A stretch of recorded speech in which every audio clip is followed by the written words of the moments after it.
entrando. É, já vi. João Mir, Luiz Noronha, Neide Nobre, Juliane Matos, boa noite a todos. Vou passar já a palavra para a Luana, que já são 7 horas. Qualquer coisa estarei por aqui. Boa aula, Lu. Oi, pessoal, boa noite.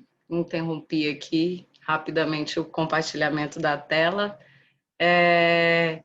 Eu acho que já são 7 horas, a gente pode começar, né? O pessoal que foi entrando depois vai acompanhando, né? Queria lembrar vocês que esse projeto ele faz parte, essas oficinas elas fazem parte do projeto Pensando Oscarmente, oficinas de gestão cultural, que é uma realização da Agenda Cultural Brasília. A exposição está lindíssima. Se vocês ainda não foram lá no site da agenda, é agendaculturalbrasilia.arte, né? Aquele arte com temudo.com.br. E lá vocês podem encontrar a exposição do projeto, que é do mestre Ataíde Cavalcante.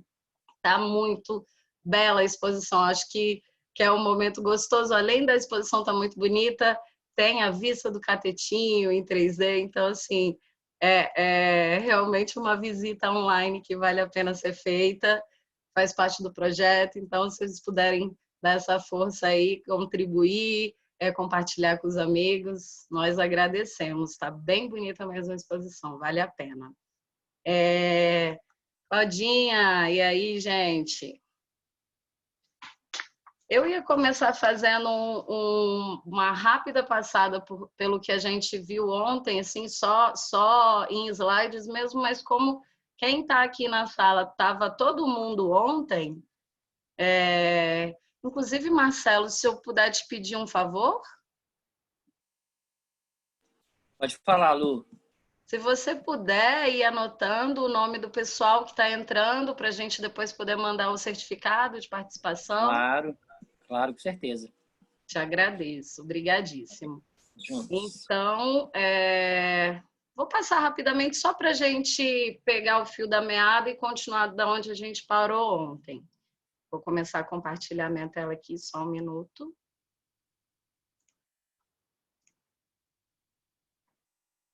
Vocês já estão conseguindo ver?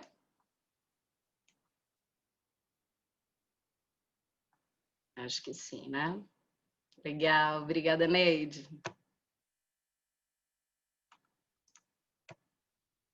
Então, ontem a gente dividiu, né? Eu falei um pouquinho como seria a divisão da metodologia, como eu pensei em dividir a oficina.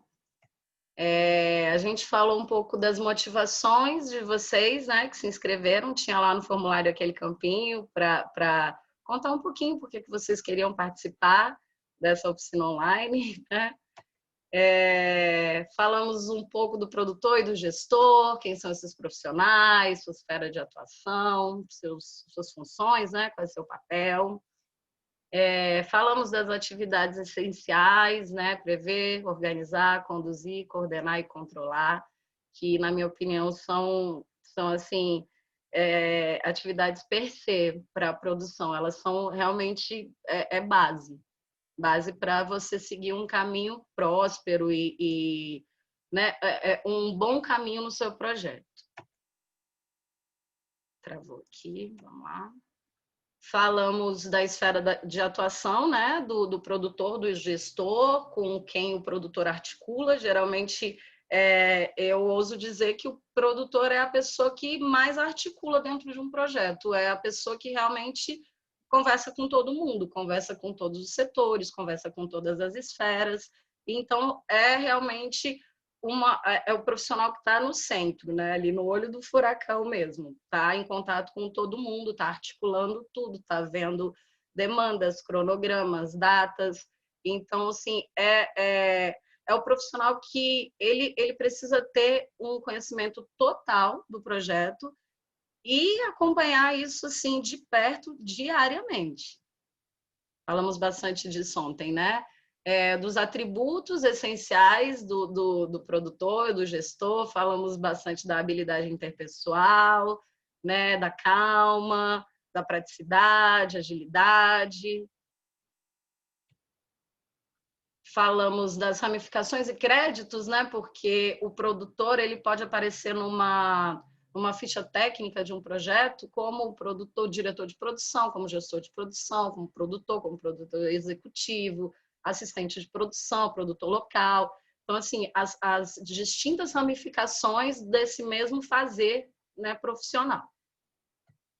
Falamos dos campos de atuação, né, que realmente de uns 20 anos para cá o leque se expandiu, né, as empresas começaram a trabalhar muito mais com projetos culturais dentro, empresas, não só empresas de grande porte, que já fazem isso há mais tempo, mas empresas menores, que também estão tentando, né, na medida do possível, das suas dotações orçamentárias, das suas possibilidades, contribuir de uma forma, trazer a cultura, não está contribuindo nada, está trazendo a cultura para dentro da sua empresa, você está fazendo algo que, assim, é essencial para uma boa empresa, né? Essa articulação com a população é muito importante.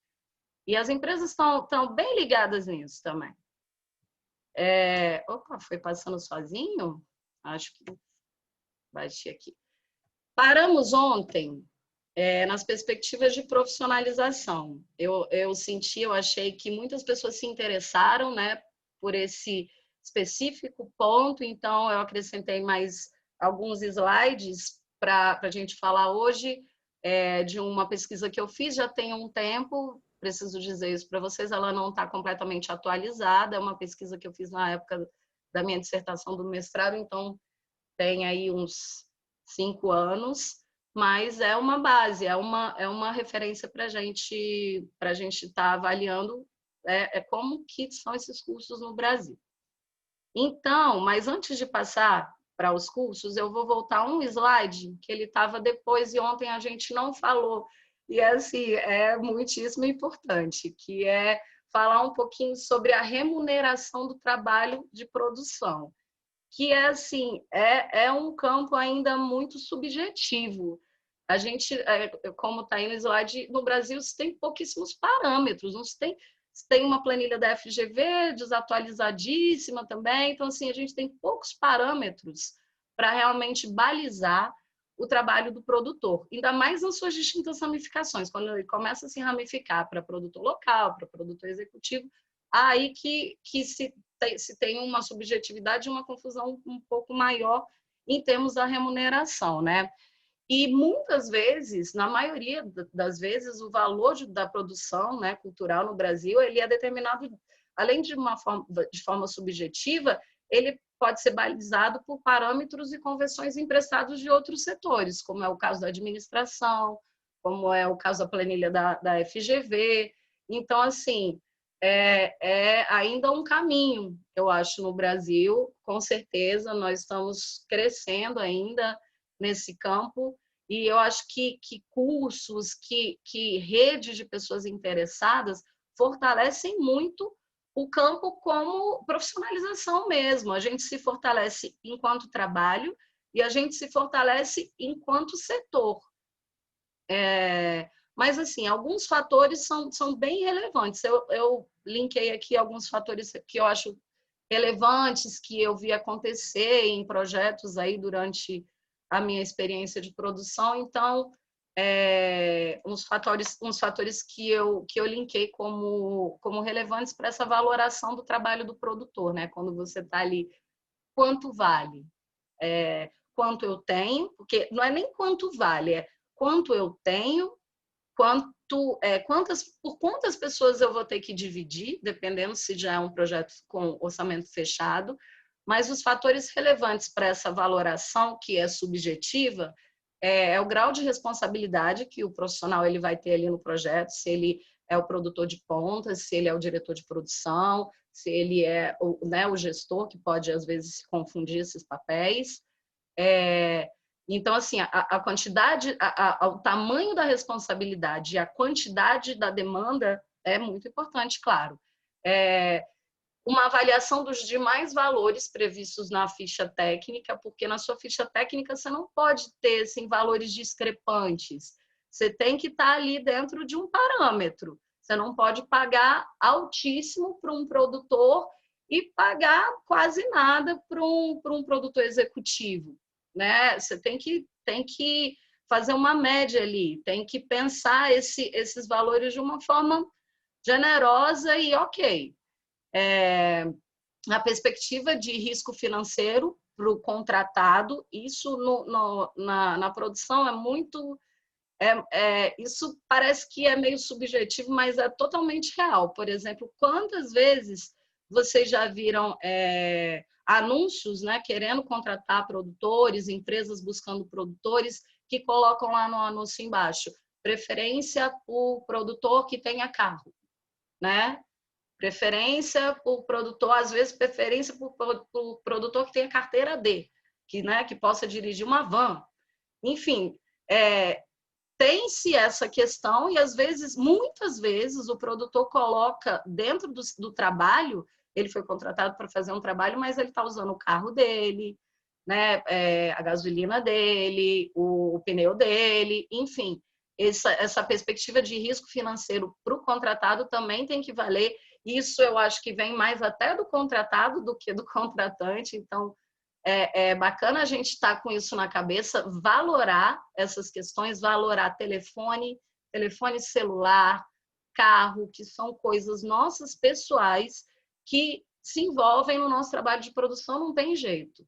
É muito raro você pegar uma produção, você tem um motorista para te levar e né, para fazer demanda. Você tem ali na hora do evento, a gente tem, claro, né, os apoios de logística, de transporte, mas na pré-produção a gente não tem isso, né? E é necessário. O produtor às vezes precisa ir em 5 lugares. A Claudinha está aqui, a gente já trabalhou junto. Eu lembrei agora do Axé Orixá, Claudinha, que foi um espetáculo que a gente fez, que a gente produziu, e ele rodava por, se não me engano, 11 regiões administrativas de Brasília. Ele rodou pra caramba, quase todas as satélites. E a Claudinha não tinha carro na época. Então, assim, a gente meio que se agilizou, ela pediu, né, alguém para fazer esse corre com ela, de levá-la para não sei quantas regiões administrativas, para pegar não sei quantas licenças, não sei quantos alvarás para a gente poder entrar ali nas praças públicas.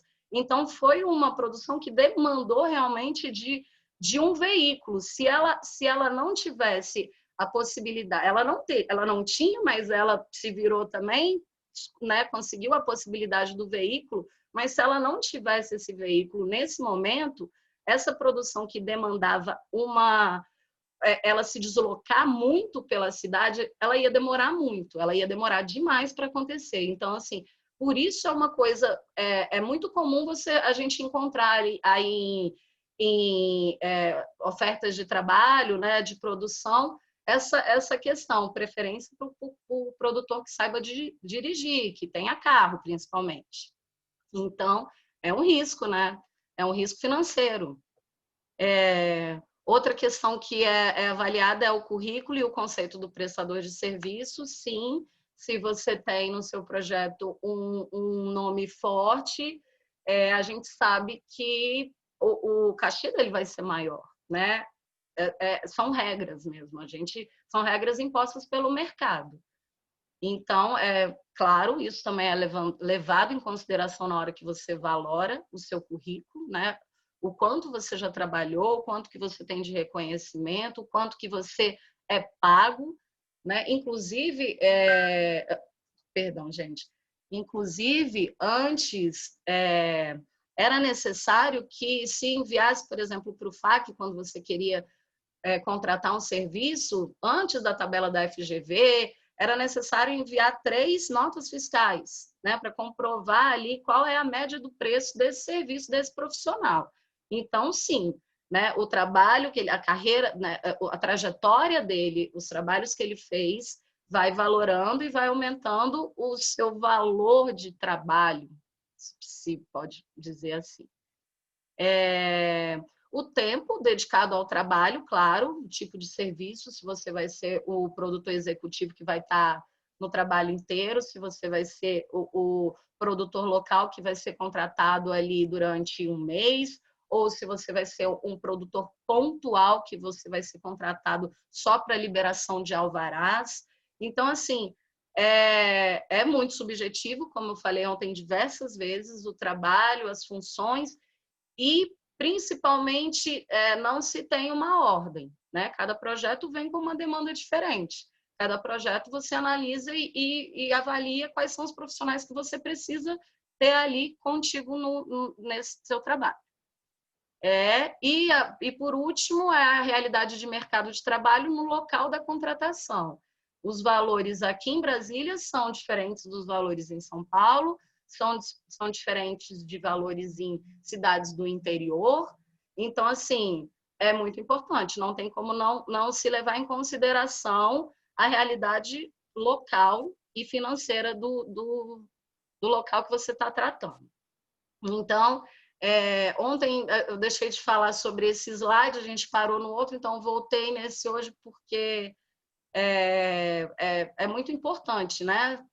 A gente, todo mundo quer ser pago pelo trabalho. Então, assim, entender até aonde você pode negociar, até onde você pode articular quando alguém vai te contratar para um serviço de produção, é bem importante. Senão, se você não tá ligado nessas questões, que você vai usar teu carro, vai usar tua gasolina, vai usar o teu telefone celular, você acaba, no final da história, recebendo X, mas desse X que você recebeu, uma grana fica para as tuas contas pessoais que você usou para o teu trabalho. Não é nem certo, nem justo. Então, assim, muitas vezes, talvez nem por grandes empresas, quando contratam e tentam passar essas coisas batidas por um produtor jovem que está sendo contratado, é até maldade, mas outras empresas não. Às vezes, pequenos projetos de pessoas físicas que estão começando, que ainda não entendem de todas essas nuances, né, desses parâmetros de medição. Então, a gente, como profissional, mesmo prestando um serviço para terceiro, a gente tem que ter noção dessas coisas todas. Então, vamos...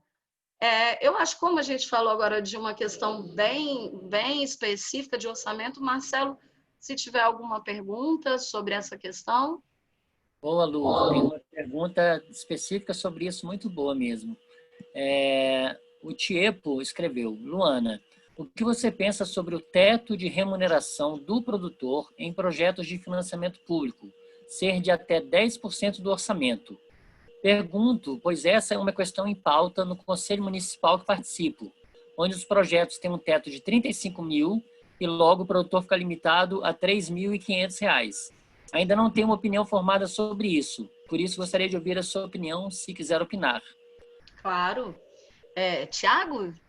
Não, Tiepo. Perdão. Dentro do valor de R$ 3.500, dependendo do tamanho do projeto, na minha opinião pessoal, é ainda um valor baixo, dependendo do tamanho da demanda desse produtor. Mas os 10% dentro de um projeto para produção, seja ele o valor que for, eu acho um percentual justo e um percentual que é correto, porque você já, dentro de um projeto, você não tem só um produtor, né? Você tem mais uma gama de contratações que vão entrar aí e vão te custar. Então, esses parâmetros de percentuais, na minha opinião, eu acho que 10% para um produtor tá valendo, tá legal, assim. Agora, se a gente joga para uma questão específica de um projeto de um valor X e que o produtor vai ganhar talvez R$ 3.000, R$ 3.500 para fazer um trabalho que vai demandar 17 horas do seu dia, brincadeira, mas que vai demandar muitas horas, a gente que faz produção, perdão, a gente sabe como é isso, não tem hora, né? A gente às vezes trabalha 12 horas, 16 horas seguidas, é uma coisa absurda, e às vezes também a gente fica aí com um tempo mais tranquilo, né? A gente entra, por exemplo, para fazer um festival, e que o festival dura, sei lá, 15 dias, você vai passar 15 dias você já está trabalhando, claro, antes um tempão, mas na hora da execução, esses 15 dias você vai trabalhar muito, assim, muitas horas, dependendo da grandiosidade do projeto. Então, como eu disse, é muito subjetivo, é muito caso a caso, mas em relação ao parâmetro de percentual, eu acho legal, até porque é mais um parâmetro, ele baliza, né, ele orienta o produtor ou o gestor que está fazendo o orçamento, e ele também impede que, dentro de um projeto, por exemplo, se pague menos do que um profissional como o produtor merece ganhar, sabe? Porque como eu disse, é o cara que está ali no olho do furacão, é o cara que está fazendo, articulando tudo, que está enfrentando os problemas. Enfim, espero ter respondido, mas é uma colocação pessoal. Então, Luana, na verdade, eu pedi desculpa a Juliana, porque estava aparecendo só Tiepo para mim, mas é a Juliana Tiepo, tá? Ah, Juliana do Rio Grande do Sul, né? Que bacana, E, Juliana. então, ela escreveu que não é algo em voga ainda, é uma ideia, né, uma pauta de trazer esse tabelamento para o item produção, que ela está falando de Bento Gonçalves, Rio Grande do Sul. Tá? Então, pedi desculpa realmente pelo nome, eu só chamei ela pelo sobrenome, ela falou que não tem problema. A Cláudia escreveu, sim, lembro demais, foi um perrengue em relação a Axé Orixá, né? Muita demanda de deslocamento, porque muitas vezes temos que voltar aos locais mais de uma vez. Importante fazer uma média entre tempo e dinheiro para isso, seja gasolina, manutenção do veículo, seja transporte contratado, público ou não, né? Sobre o comentário do Axé Orixá. Essa é aquela parte do cronograma, né? Do planejamento que a gente falou ontem. O planejamento ele tem que ser feito com muito detalhado, tentando prever, né? Não é que a gente vai acertar tudo, mas a gente precisa sim prever o futuro para diminuir problemas e até para não ter gastos financeiros fora do que a gente orçou, porque pode acontecer. Pode acontecer da gente pensar uma demanda e não pensar ela inteira, não pensar ela de uma forma completa e não entender, por exemplo, que você vai ter um gasto com gasolina ou um gasto que você não pensou, mas é real, é necessário e vai travar o teu projeto. De onde você vai tirar? Então, assim, a hora do planejamento é uma hora que tem que ter paciência e amor, na verdade, para poder fazer ele com muito cuidado, com muito carinho. Antes dessa questão da Claudinha, você estava falando... Ah, eu ia te fazer uma pergunta, Marcelo, que me fugiu agora, em relação aos percentuais. No FAQ tem algum percentual para produtor executivo? Então, exatamente, Sumiu agora. eu escrevi isso para a Juliana no bate-papo.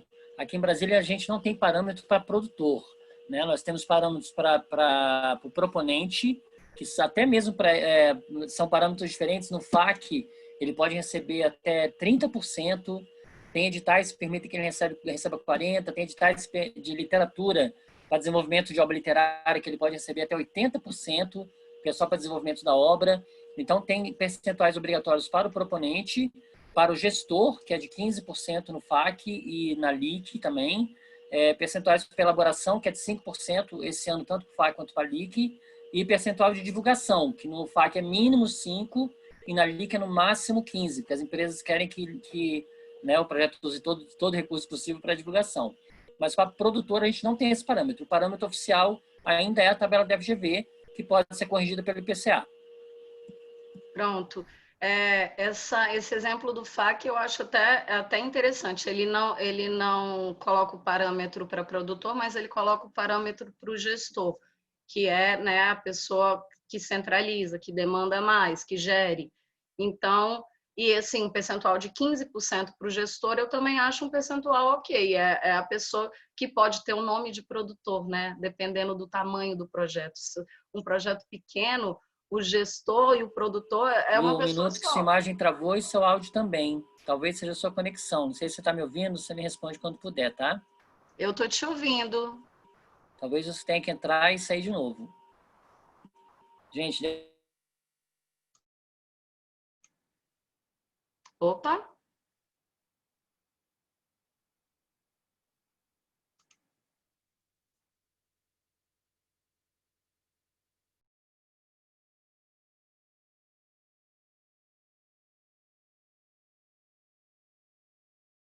combustível também, né? Mas quase ninguém colocava. Bom, a Luana voltou. Voltei, né? Lu, você tinha caído, né? Sim. Eu falei isso. Aproveitei que você deu uma saidinha, eu ia passar mensagem para você no WhatsApp. Falando que no FAC a gente tem essa possibilidade, tinha, né? Eu não trabalho mais no FAC. Falando que eu trabalhei no FAC como análise de projetos, que a pessoa podia colocar combustível na planilha orçamentária. E aí a gente calculava a média de quantos quilômetros a pessoa ia fazer, de onde ela morava, para onde ela ia fazer o projeto, para poder calcular mais ou menos quanto de combustível a gente ia poder ter, né? A diária de combustível por dia, por quanto ela ia percorrer. A gente tinha realmente esse cálculo lá no FAC, né? Mas é um parâmetro que o produtor também pode usar. Olha a Estava só ocupando o tempo delicadeza, enquanto né? você não voltava. Pode continuar, por favor. Obrigado. Olha a delicadeza. Até onde tem que ir o pensamento do produtor, né? Eu vou Pode aqui continuar, fazer Lu. uma... Tá me ouvindo? Eu estou te ouvindo. Vocês estão me ouvindo?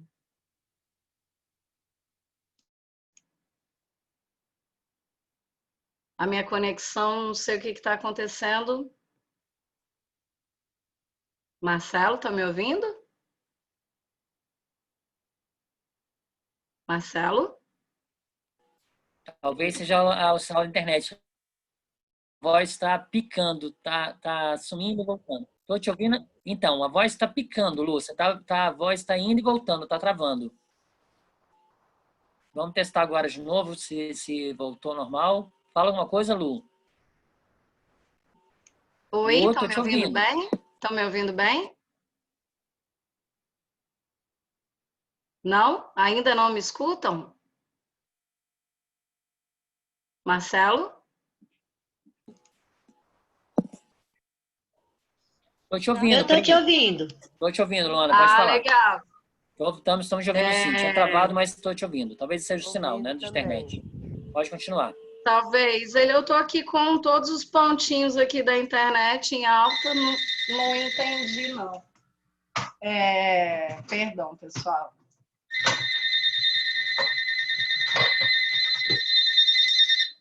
Deu um tilt aqui na internet, no telefone, foi tudo junto.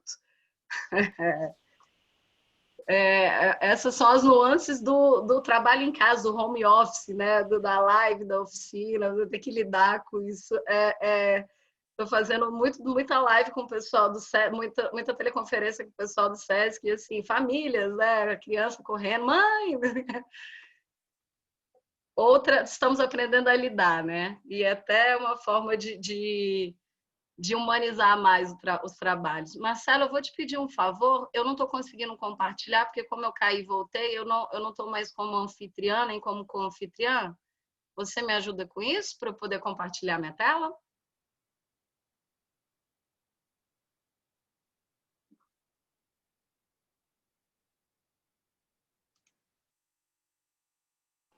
Já te coloquei como com host de novo, Luana. Testa, por gentileza, o compartilhamento. Coisas de produção, né? A gente tem que resolver na hora. Já compartilhei com Sim, você. Eu acho que sua estamos imagem fazendo ao travou de vivo. novo. Estou te vendo congelada. Ah, tá. Voltou, Lu. Estamos Pode fazendo ao compartilhar vivo e agora. agora, né? É assim É, ao mesmo. vivo.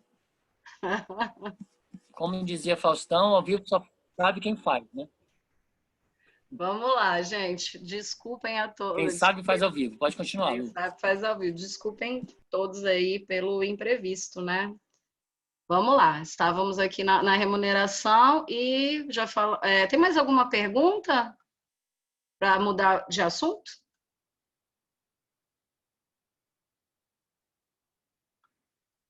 Eu não consigo ver o bate-papo. Então, tem... o João Almir escreveu, Luana, dependendo do projeto, o percentual... Você está me ouvindo, Luana? Eu estou te escutando. Está me ouvindo, Luana? Sim, estou te Então, escutando. o João Almir escreveu, Luana, dependendo do projeto, o percentual de 5% para publicidade é muito baixo, na minha opinião, mesmo com várias ferramentas que existem hoje. Mas dependendo do valor, faz muito pouco com isso, né? E eu expliquei para ele que o percentual de 5% no FAQ é valor mínimo, né? Que na LIC o valor é máximo de 15% e no FAQ é no mínimo 5% de divulgação, mas pode entrar Exato. mais. E no FAQ, a Juliane perguntou se pode entrar gasolina no projeto, tanto no FAQ quanto na LIC é permitido sim. Pode continuar, Lu. Então, foram respondidas. É um mínimo de 5%, João. Dependendo do projeto, é sim, né? Um valor baixo para um item tão importante. Porque não adianta a gente ter um projeto maravilhoso se a gente não tem uma boa divulgação, né?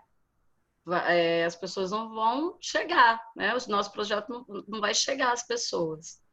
Então, vamos lá, passando. Só mais um comentário, Lu. Ah, perdão. Claro. Antes de você começar novamente, a Juliane Matos escreveu: acho que a remuneração tem de ser bem paga, porque é um trabalho difícil coordenar pessoas e ações, o trabalho do produtor, né?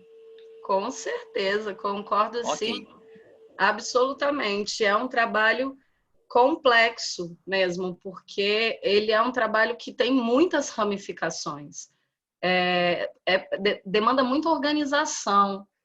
Então, assim, sim, eu concordo muito com você. Ele precisa ser. Todos os trabalhos precisam ser bem pagos, né? Mas o trabalho de produção tem umas subjetividades muito peculiares, sabe? Às vezes você precisa arrumar 12 tapetes persas para um teatro, né? Para um espetáculo de teatro, como já aconteceu comigo. Não peça, mas uma imitação, imagina.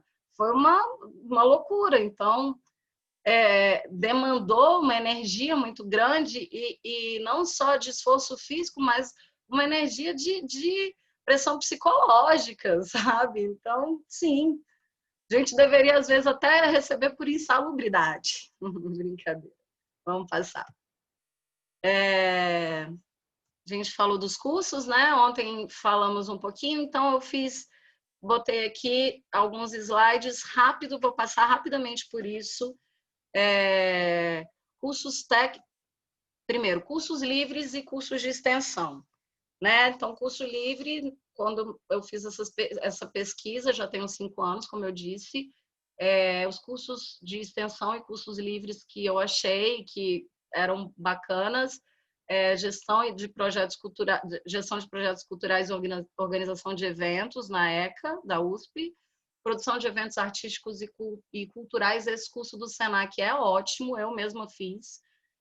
Marketing cultural, teoria e prática da UERJ, gestão e marketing na cultura da UERJ também. Rio de Janeiro aposta muito em cursos de produção, ganha assim disparado. Tanto em cursos livres quanto graduações, mestrado e doutorado.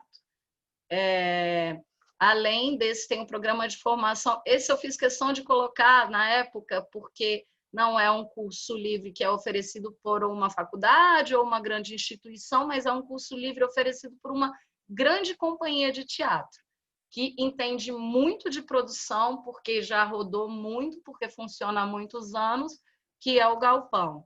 Então, eu não sei se ainda está ativo, como eu disse, essa pesquisa está um pouco desatualizada, mas eles têm ou tinham um programa de formação cultural que era o curso de produção e gestão cultural do Galpão Cine Horto. Era um curso de 36 horas, mas com uma companhia de teatro que tem muita experiência para passar, muita mesmo. E também o que eu pulei aqui, programa de formação cultural da Secretaria de Estado de Cultura de Minas Gerais. Cursos técnicos e especializações.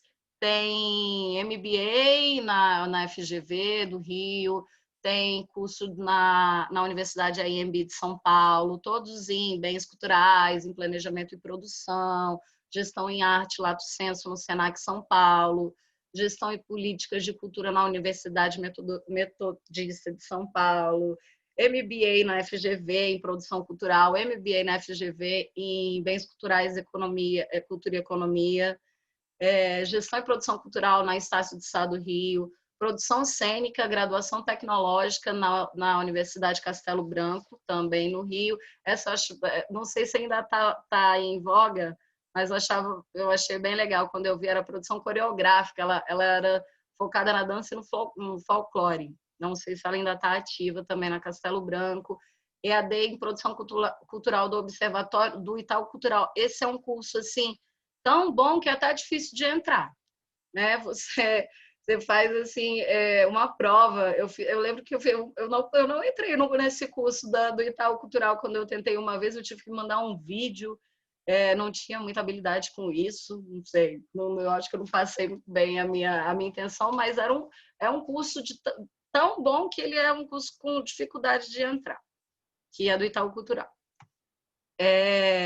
Mais alguns, mais para técnico em produção cultural da FAETEC do Rio, gestão da Clóvis Salgado em Belo Horizonte, produção e crítica cultural da PUC-BH, que eu não conheço de perto o curso, mas deve ser bacana, produção cultural e de eventos em Curitiba, da Uniandrade, uma universidade, Porto Alegre, na UFRGS, tem Economia da Cultura, em Recife, aí, Claudinha, na Fundação Joaquim Nabuco, tem também curso de Economia da Cultura, Produção Cultural e Mídia em Salvador, na Faculdade Jorge Amado, Gestão de Produtos e Serviços Culturais na Universidade Estadual do Ceará, pós-graduação em Planejamento e Gestão Cultural da Universidade de Cuiabá. Esses foram os cursos técnicos e especializações que eu achei naquela época, que eu achei bons cursos, né, que enfim, propunham uma metodologia legal.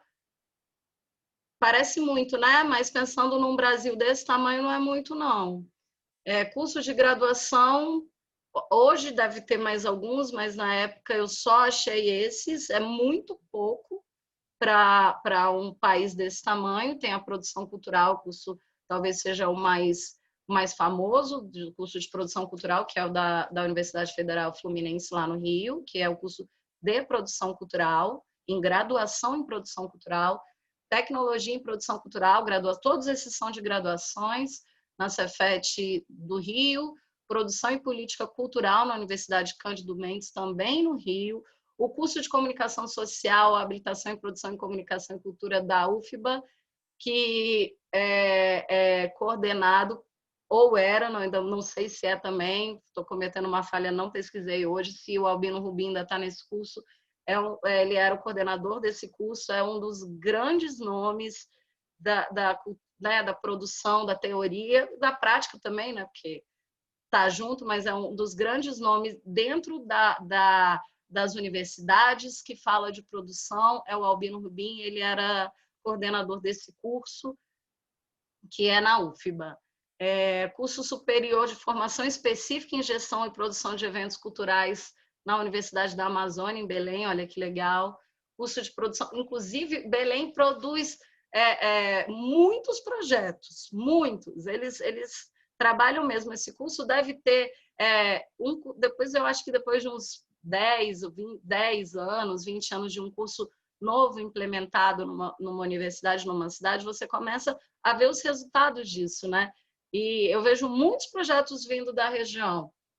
Então, que ótimo, né?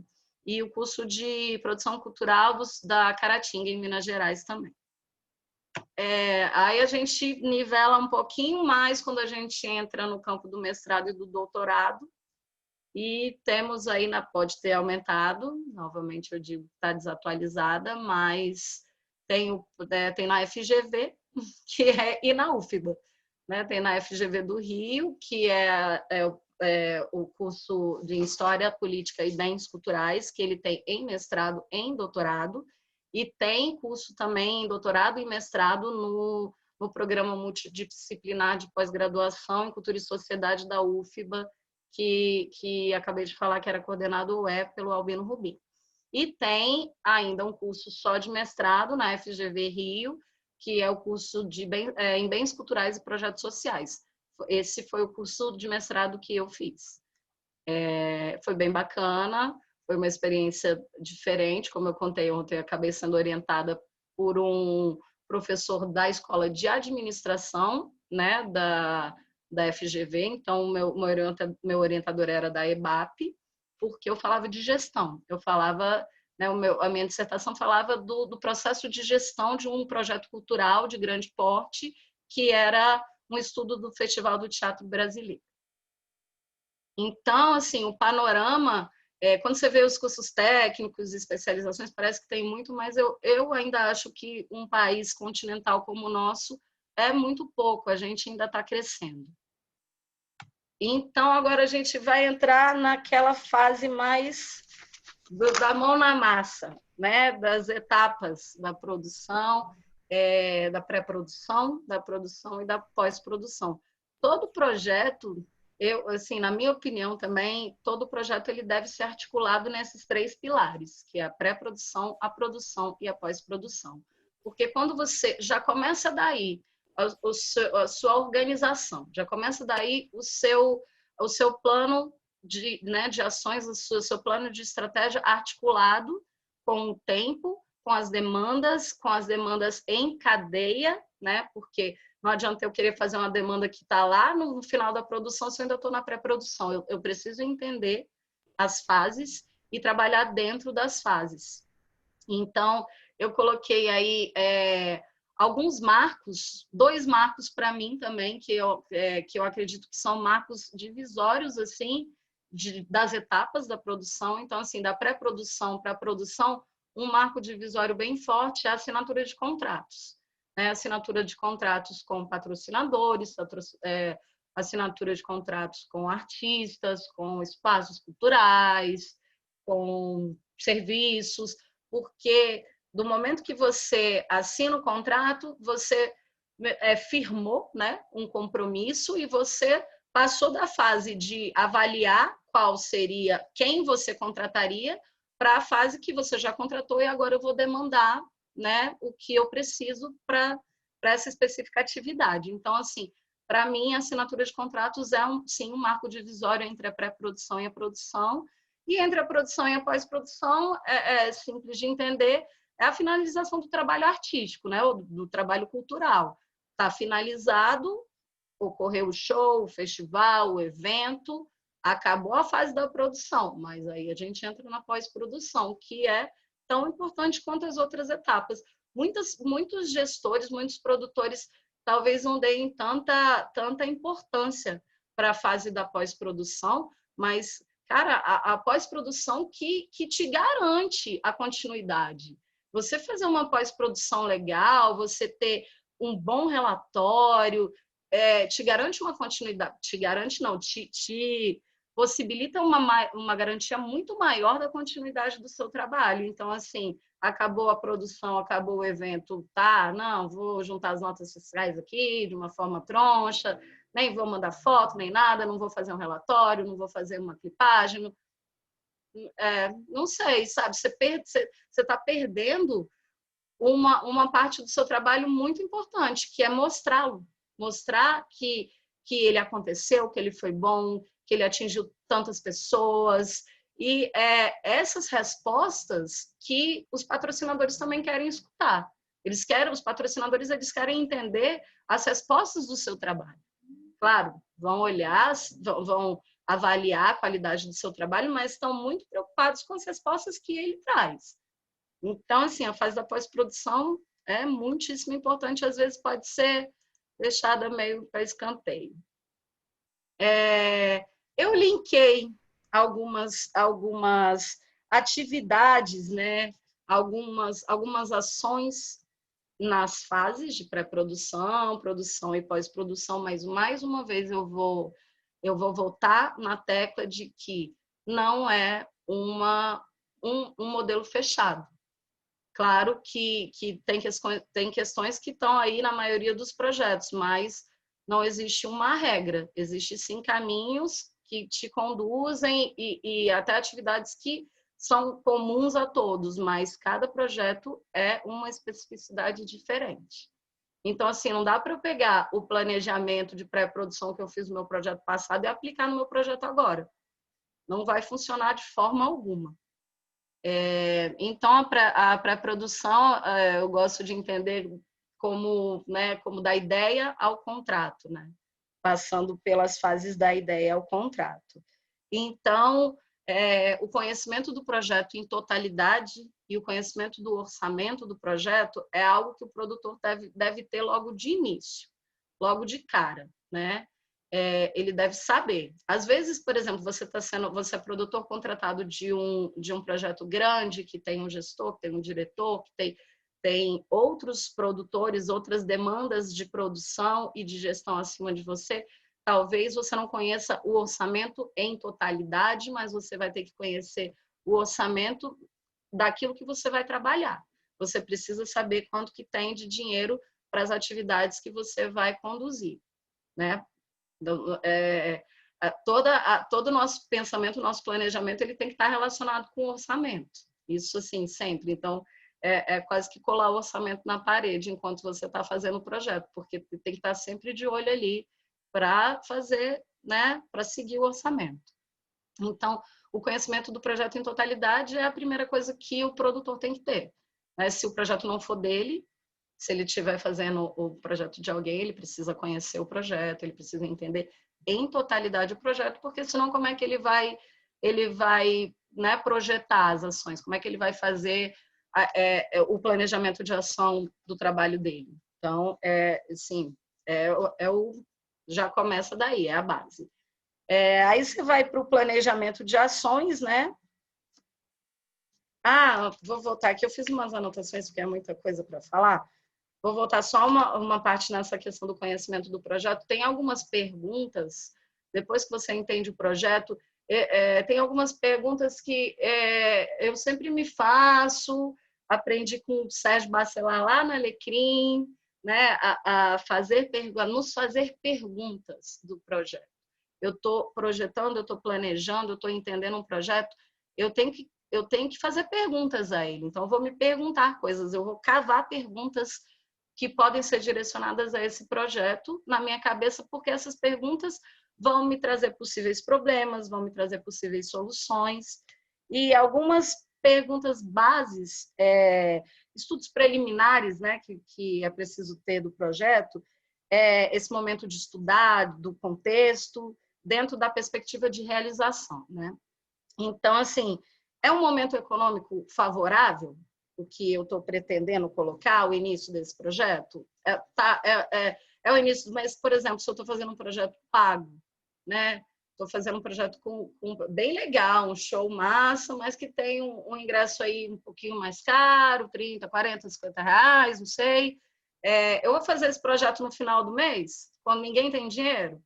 Não, vou fazer esse projeto no começo do mês, porque é massa e as pessoas, né, estão ali com mais dinheiro, acabaram de receber. Então, assim, é um momento favorável, né? É um momento financeiro favorável, a perspectiva é boa, o momento econômico é favorável. O cenário atual é de expansão ou é de retração da cultura, da arte, da música, do teatro, por exemplo? Um exemplo bem, talvez que ilustre bem, são os musicais. Como de uns anos para cá, os musicais, né, os espetáculos teatrais musicais tiveram um boom, explodiram. Então, assim, é um momento de expansão, né? É um momento de expansão. Tem linguagens que estão no momento de retração, tem linguagens que estão no momento de expansão. Então, entender isso também vai ajudar bastante.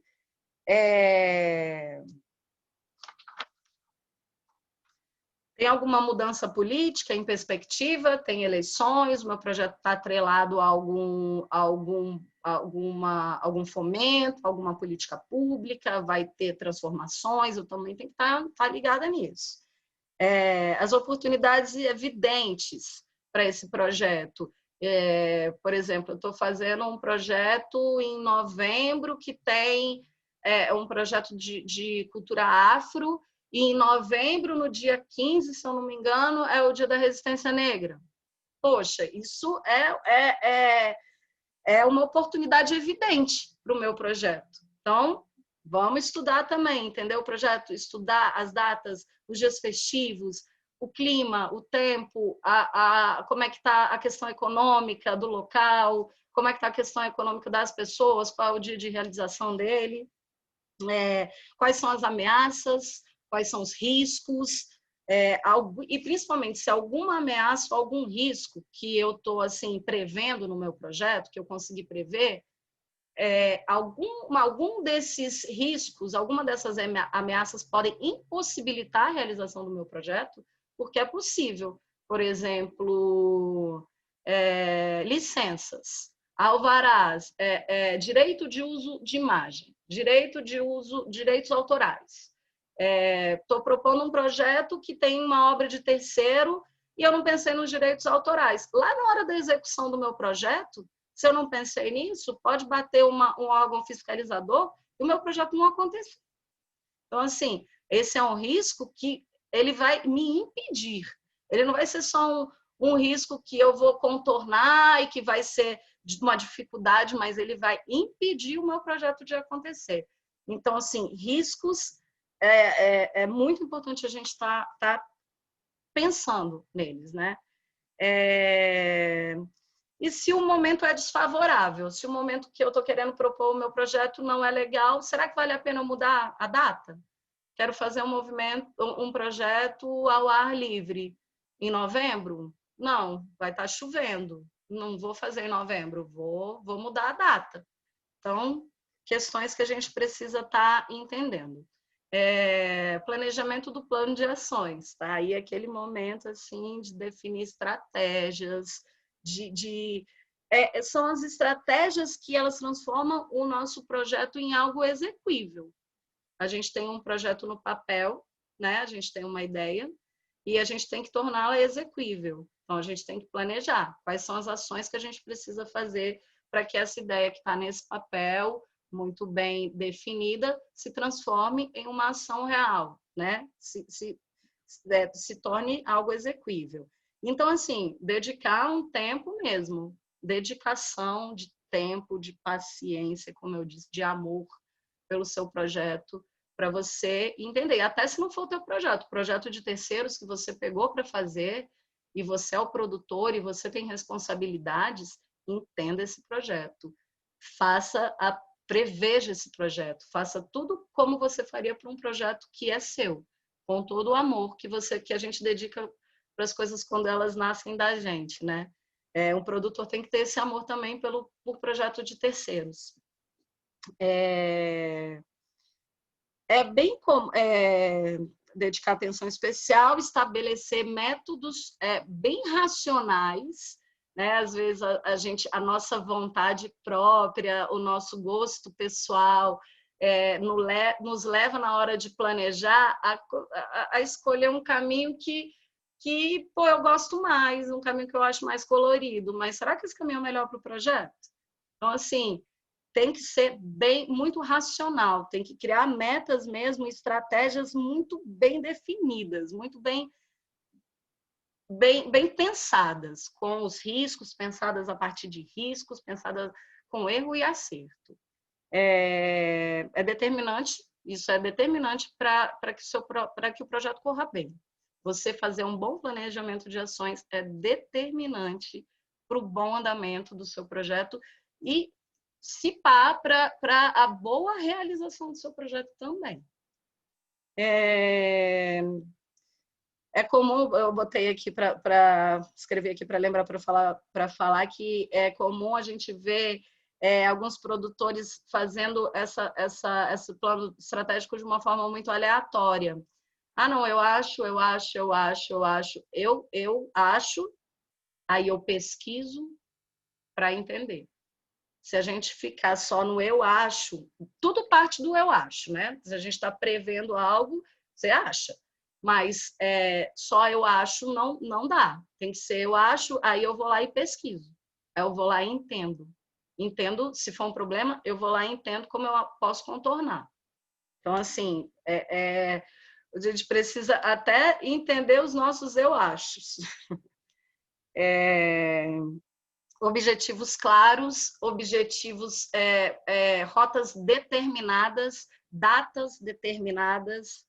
Entender o planejamento de ação te leva a entender as datas, né? Eu estou fazendo o meu planejamento de ação em janeiro, o meu projeto é em novembro, eu tenho 3 fases para cumprir: pré-produção, meu evento vai acontecer em agosto, eu tenho que começar minha pré-produção lá em, sei lá, fevereiro, porque é grande. Então, o planejamento de ações, ele te esclarece qual vai ser o teu caminho todo, e principalmente com datas, né? O tempo que você tem para fazer isso. Sua data final, principalmente, né? Seu deadline. Aqui é importante também saber coisas bem básicas, tipo, aonde você quer chegar, né? Como você vai fazer isso? O que é o seu projeto? Aonde você quer chegar com esse projeto? Como você vai fazer o seu projeto? Quando você vai fazer o seu projeto? aonde o seu projeto vai acontecer, quem vai estar relacionado, quem são as pessoas que eu vou contratar para trabalhar comigo, quem são os artistas, quem é esse público-alvo, né? O quem ele se ramifica para não só para quem é o público-alvo, mas para quem é o artista, quem é o profissional que vai trabalhar comigo, todos os quens dentro do processo. Por que esse projeto? Para que esse projeto? É bom a gente ter isso em mente também. Não só porque ele é legal. Não, porque ele é legal, porque ele vai, sei lá, possibilitar uma capacitação para 30 pessoas, porque ele vai propor a ida de escolas públicas do DF. Então, assim, vamos embasar o porquê, o para quê desse projeto está acontecendo. Isso tudo no plano de ações é muito importante. Te orienta na hora de definir as atividades, as datas, enfim. Verificação dos direitos autorais, já até comentei um pouquinho atrás, né? Pode dar um chabu muito grande, se for necessário fazer a liberação, né? Pode dar um chabu enorme, os órgãos reguladores podem lá travar teu projeto. Então, entender se é necessário, os direitos autorais é bem importante e ele vem logo no início. Montagem da equipe de trabalho, a montagem da equipe de trabalho e de um cronograma e um checklist muito bem definido, muito bem estudado, com caminhos, com datas, quantas pessoas eu vou precisar, né? Depois que eu entendi quanto tempo vai levar o meu projeto, quais as ações que eu preciso fazer para ele acontecer, aí eu vou olhar para aquele planejamento e vou falar, não, isso aqui eu não consigo fazer sozinha, não. Vou ter que ter um assistente aqui. Esse projeto vai se deslocar, vou ter que ter um assistente, né, um produtor local. Vou precisar de um assessor de imprensa, mas também vou precisar de um assessor de mídias sociais, porque eu estou querendo articular muito bem nas redes sociais, né? Eu quero, hoje em dia, a divulgação, né, online está muito em voga. Então, a partir do momento que você tem o seu plano desenhado, você consegue olhar com muito mais precisão e entender a quantidade de pessoas que você vai precisar, por quanto tempo você vai precisar dessas pessoas, porque às vezes você não precisa do produtor local o tempo todo, você precisa só durante um mês. Então, assim, todas essas respostas, quem vai te dar é o teu planejamento de ações, que precisa ser feito daquele jeito, levando tempo, paciência, amor, prevendo, tudo isso.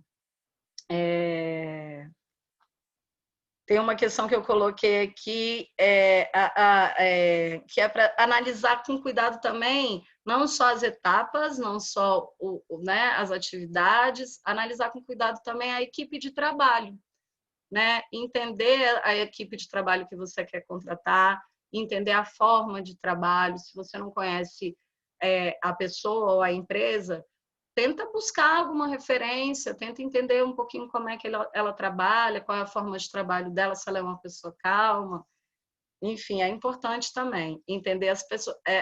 A gente está trabalhando, produção trabalha muito com pessoas, né? E trabalha muito com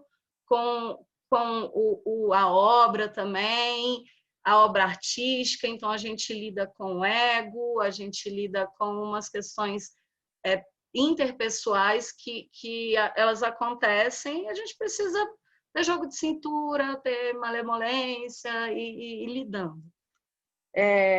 Montagem da equipe de trabalho, então, cronograma checklist. Eu linkei aqui alguns itens, porque fica...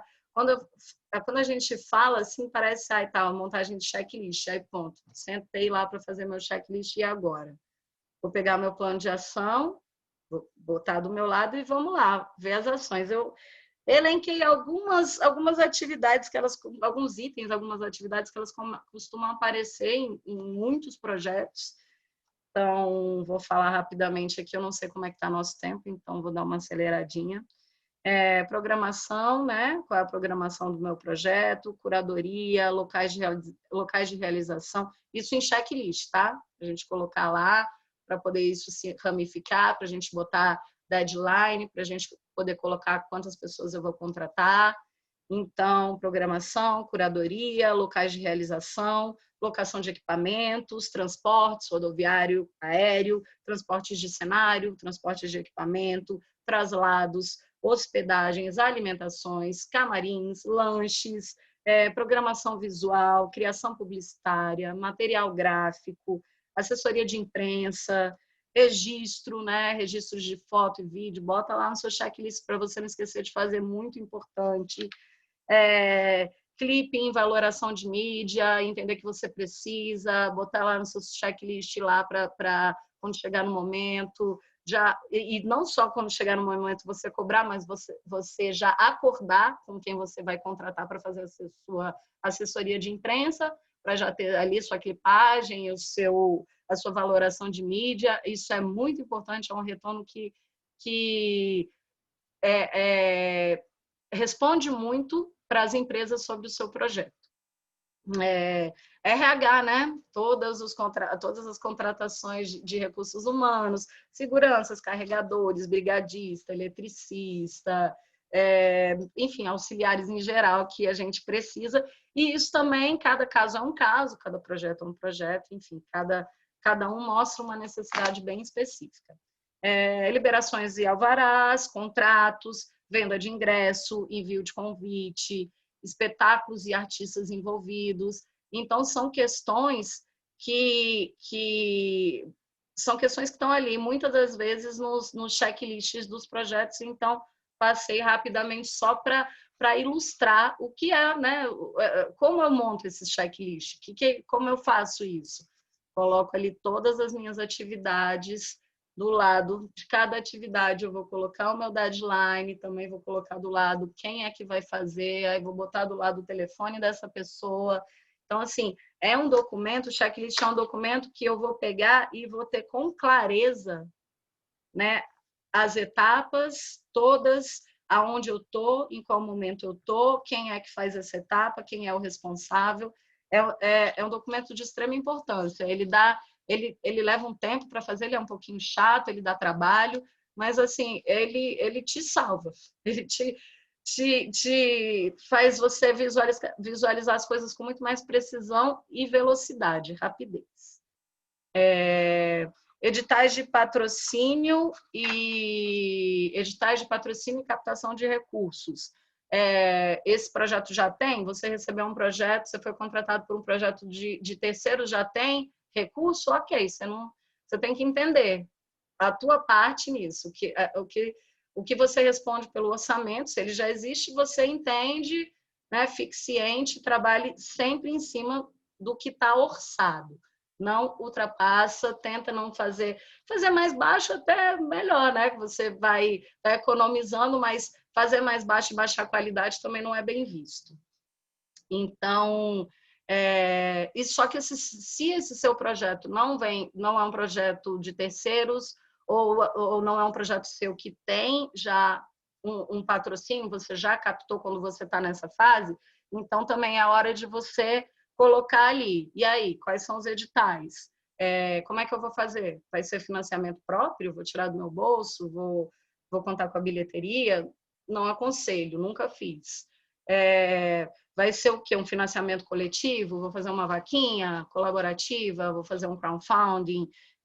Vai ser uma captação direta? Eu vou fazer um projeto bem bacana e vou bater na porta daquela empresa ali, porque eu sei que aquela empresa ali tem a ver com o meu projeto, é uma empresa que patrocina dança, o meu projeto é de dança, é uma empresa que tem no currículo, na trajetória, patrocínio de eventos de dança, então eu vou bater lá na porta dela direto, quem sabe?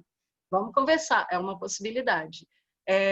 Editais e fomentos de patrocínio, aqui a gente tem FAC, tem LIC, tem os programas e prêmios da Secretaria, agora Secretaria Especial da Cultura, nosso finado MINC, né? Espero que retorne. Os projetos e prêmios, a FUNAT, do IFAM, da Petrobras também, espero que voltem. BNDES, Caixa Econômica, Itaú Cultural faz muito também, Correios, Natura, Oi, Votorantim, Furnas, enfim, são muitos os editais de fomento.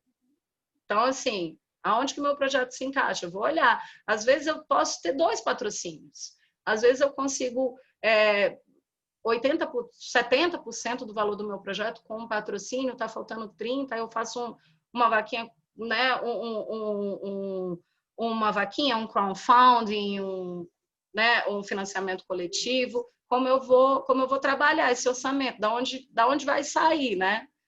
Então, muito importante também. O Marcelo já deu um curso, algumas pessoas que estão aqui fizeram um curso do Marcelo, de elaboração de projetos culturais, foi o primeiro curso desse ciclo, né, dessa maratona aí de oficinas em gestão e produção cultural, e ele falou muito sobre isso, como elaborar um bom projeto para editais de patrocínio, como elaborar bons projetos para você ativar a sua captação de recursos, que ainda é, na minha opinião, o grande problema. E, assim, além de ser o grande problema, porque é o que depende diretamente a realização, a gente precisa de dinheiro para fazer, né? Mas é um problema porque ninguém quer fazer. São pouquíssimos os profissionais, por exemplo, em Brasília, que eu tenho ciência que fazem captação de recursos, que pegam um projeto de terceiro e vão captar recurso por incentivo, ou crowdfunding, ou seja a forma que for. São pouquíssimos. Então, assim, o que a gente vê acontecer mesmo são os próprios proponentes realizarem a captação de recursos. Então, está aí. Inclusive, além de ser um problema, é uma sacada, porque para quem gosta, para quem tem facilidade, é um campo profissional abertíssimo, não só aqui em Brasília, mas em qualquer lugar do Brasil. Faltam captadores de recursos. Vamos lá. Acho que a gente já falou de tudo aqui da pré-produção. Vou passar direto para a produção, que é nosso último slide de hoje, e depois eu estou totalmente perdida fora do horário, não sei se a gente ainda tem tempo. Marcelo, pode só me dar um retorno sobre o tempo? Sim, são 8 horas e 5 minutos. Eu estava esperando você dar um intervalo, até para a gente poder passar alguns comentários do chat bem interessantes, né? A Juliana Tiepo falou que o Galpão não tem mais o curso que você citou, né? Que pena. Ou pelo menos esse ano não teve. E que o gestor que você citou da Universidade da Bahia ainda continua lá. O Albino Rubim. Quem não conhece o trabalho do Albino Rubim é uma ótima referência. Albino Rubim, Lia Calabre, Rômulo Avelar, são teóricos que fundamentaram muitas coisas, muitas ideias em relação à produção e gestão, e que ajudam, né, nos ajudam a melhorar o setor, né, a profissionalização do setor em si mesmo. Então, são pessoas que vale a pena a gente procurar, né, procurar a referência aí deles. O Luiz Noronha disse que o trabalho de produtor é um trabalho com muita pressão. Se algo não chegar no tempo ou algo assim, muitas vezes nem acontece o espetáculo. Sim. A Tânia disse que tem que ser ninja, né? E a Celine Ribeiro escreveu que nunca bilheteria porque é difícil. A bilheteria tem pessoas que fazem. Eu acho que aquele espaço, não é um espaço cultural, aquele espaço de eventos aqui em Brasília, na praia, né?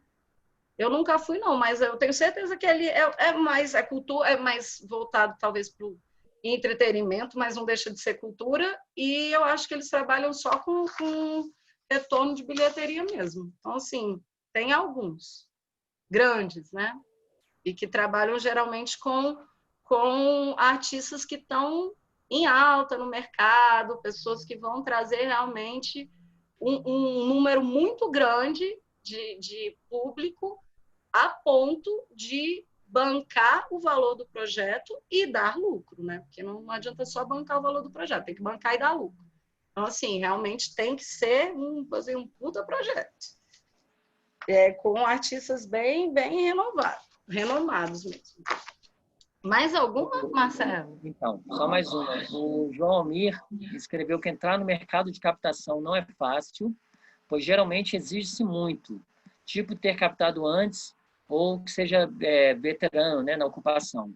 Lembrando, Lu, que aqui em Brasília, a Lei de Incentivo à Cultura exige que só empresas possam fazer captação, pessoas jurídicas, né, com CNPJ, e com o CNPJ específico. Você não pode ser qualquer CNPJ. Tem que ser um CNPJ específico de captação do KNAI da empresa já ela está autorizada a captar. A Celine Isso Ribeiro na agora LIC, escreveu... né? Isso, na LIC de Brasília. A Celine Ribeiro escreveu o comentário agora que conheço quem trabalhe apadrinhado, mas aí é diferente. Tem isso, né? A gente mora a gente vive num país que ainda tem isso, né? Que ainda tem apadrinhamento, que ainda tem aquela famosa frase: você sabe com quem você está falando, né? Você sabe de quem eu sou amigo. Então, assim, a gente sim, a gente ainda tem isso muito em voga no nosso país, no nosso fazer. É uma pena, porque tira espaço, né? Além de injusto, além de feio, tá aí, tira espaço, mas acontece. Acontece, e assim, até para captação, eu já escutei assim: mas o captador ele precisa conhecer todo mundo, né? Ele precisa ter porta aberta. Por quê? Né? Por quê? Só se for por essa lógica, né? Pode ser um profissional que você não conheça, que vai chegar um bom profissional com um bom projeto. Por que não? Né? Deveria ser assim. Mais alguma, Marcelo? Não, Lu, podemos continuar. São 8h10 agora. 10 minutinhos para a gente encerrar a aula hoje. Legal, é o nosso último slide aí. Vamos falar um pouquinho. Não, o nosso penúltimo tem a pós-produção, então eu vou dar uma corrida. Produção, né? Momento de concretizar o nosso projeto. Então, mas está ali. A gente já começa, lembra do marco divisório entre a pré-produção e a produção, a assinatura dos contratos. Assinamos os contratos, assim, é como se efetivamos, agora assumimos um compromisso assinado. Então, é um marco divisório ali. A gente, na minha opinião, a gente entra em outro processo, num processo de produzir o que vai acontecer. A gente saiu do planejamento, do planejamento estratégico, do estudo, e partiu para a concretização dele.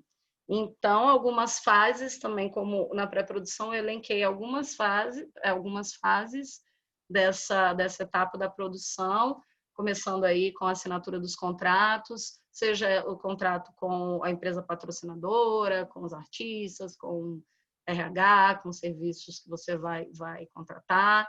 Você está assinando um contrato, você já está assumindo compromissos, você já tem data para realizar, porque se você já contratou, então você vai estar ali, no caminho de realizar mesmo. Busca de apoios e permutas é muito importante.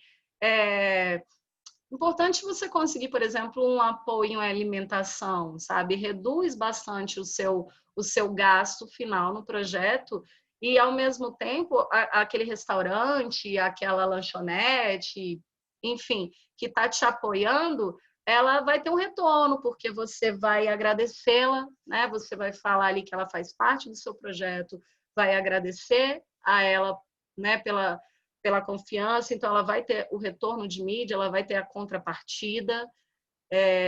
Então, assim, é bom para o projeto e é bom para as empresas que costumam fazer apoios. Muitas delas fazem. Em Brasília tem muitos restaurantes que costumam apoiar, tem até algumas empresas de transporte que têm uma visão, né, mais moderna. É um momento também que vale uma dedicação, né? A busca de apoios e permutas. Não precisa ser só um apoio, pode ser uma troca. O controle do cronograma e da checklist está ali na produção todo dia, diariamente. Vai lá e faça o seu controle.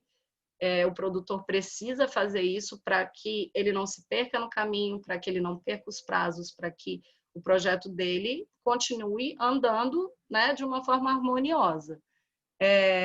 Documentação do processo. A documentação do processo, eu coloco aqui a documentação do processo, são duas coisas diferentes, né? A documentação que você precisa de papel, de contrato, de assinatura, de nota fiscal, para você fazer sua prestação de contas, para você fazer o seu controle administrativo e financeiro, e a documentação do processo em termos de fotos, vídeos, relatórios. Tudo isso vai vai contribuir para o teu projeto, vai contribuir no teu relatório final. Então, assim, a documentação, não só a documentação em papel, que você não pode pegar uma nota fiscal e jogar ali, outra ali, você tem que ter lá a sua pastinha com toda a documentação certinho, porque você vai precisar dela no final e vai precisar dela em ordem. Então, assim, não só essa documentação, como uma documentação mesmo de registro dos processos. A gente costuma fazer o registro muito do evento, né? Mas registrar o processo é muito importante também. O acompanhamento da divulgação, claro, a concretização, as ações do programa, né, do cronograma, a concretização mesmo, a realização, a data do evento, eu estou lá, a estreia do evento, vou lidar com o meu nervosismo, vou lidar com os problemas, os imprevistos, vou lidar talvez com uma estreia vazia, ou vou lidar com uma estreia lotada que eu chamei, achei que não viria, todo mundo sair chamando e agora eu não tenho mais, como é que eu vou fazer? Porque eu não posso deixar ninguém no teatro em pé, então eu vou, sei lá, propor para o artista, por favor, vamos fazer uma segunda sessão hoje, porque está lotado. Então, assim, mesmo jogo de cintura que, para esses imprevistos, essas coisas que acontecem mesmo, né? A estreia, a gente tem que pensar muito bem na escolha dessa data, vamos chamar a classe artística, a presença da classe artística é importante porque ela meio que valida o teu projeto, mesmo que seja uma crítica ruim, estão falando do seu projeto, isso valida ele, gera curiosidade, o que é ruim para mim, para você, para mim pode ser maravilhoso, então, né? Então falem bem, falem mal, mas falem de mim. Isso funciona muito para estreias e para projetos culturais. E os imprevistos, né? Os imprevistos, eles estão aí na fase da produção, mas eles acontecem o tempo todo. Eles acontecem na pré-produção, na produção, até na pós-produção, se você perdeu uma nota. Se você esqueceu de pegar um recibo de não sei o quê. Então, assim, imprevistos parece que é a palavra, sim, chave da produção, né? Porque parece que chove imprevisto, principalmente nessas épocas de estreia, o dia da abertura, da exposição, aí parece que Lady Murphy, sabe? Bem mais e mais e mais.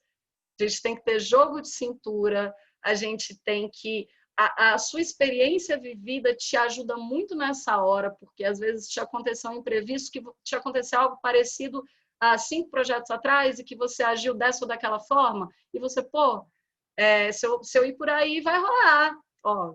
Então, assim, por isso que eu comecei... Ontem eu assisti um pouquinho da gravação do primeiro dia, eu falei, nossa, passei 15 minutos falando de mim, dos meus trabalhos, que coisa horrorosa.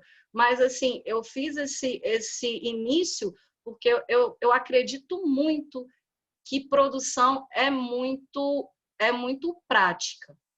Tenho conhecimento, eu fiz a minha graduação, fiz o meu mestrado, mas eu, se for falar por mim, eu coloco 80% né, do que eu tenho hoje profissional na minha experiência e na minha prática, nos meus erros, nos meus acertos, nos meus desesperos, né, nos imprevistos que me deixaram, né, com cistite, porque até isso a gente lida, a gente é produtor, a gente passa às vezes 10 horas sem tomar água, às vezes a gente passa uma semana sem almoçar, não pode, mas a gente sabe que não pode, mas você tá ali e não tem tempo. Gente, eu vou pedir 1 minuto para vocês, o meu computador, não sei o que aconteceu.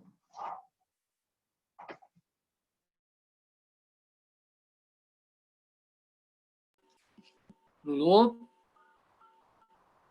Você sumiu, Luana. Ela sumiu literalmente. Não sumiu só a imagem e o som, não. Ela sumiu da tela também. Vou passar a mensagem aqui no WhatsApp dela para ver o que aconteceu. A gente está quase encerrando. Vou aproveitar essa pausazinha que ela